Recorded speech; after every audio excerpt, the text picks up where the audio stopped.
Good afternoon. Superintendent Rahanian, General Hawkins, President Betcher, and all the distinguished guests. The Robert R. McCormick Foundation takes great pride in partnering with the AMVETS to dedicate here at Brookwood American Cemetery the 16th Carillon since we began this program in 1994. This dedication completes our mission for World War I cemeteries.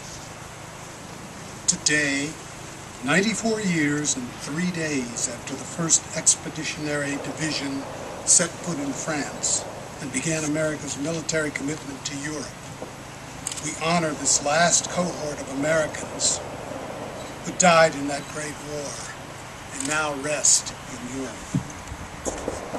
The soldiers buried here in this beautiful spot gave their lives that Europe and America would remain free. They have rested here through another world war and a Cold War, waged for that same cause. It is a privilege for us to come here today, free of the dangers of their time, to pay tribute to their sacrifice. These brave men and women were individuals like us. Among the 468 Americans buried here, there are names that reflect the diverse nation that is the United States. Albinio, Cordova, Devereaux, Ferrari, Henowitz, Jaskolski, McAllister, O'Hara, Stiefvater, Van Vel, Zerline. A few details on these markers lend poignancy to their sacrifice.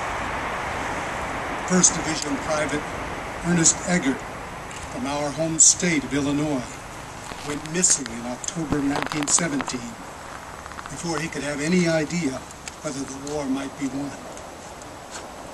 Captain Charles Satterlee, commander of the U.S. Coast Guard cutter Tampa, is remembered here along with 113 other sailors of his command who went down with their ship after a German submarine attack in September 1918. Gunner's Mate First Class Osmond K. Ingram of the U.S. Navy died attempting to save his ship, the USS Castle, from an onrushing torpedo, and he earned our nation's highest award for valor, the Medal of Honor.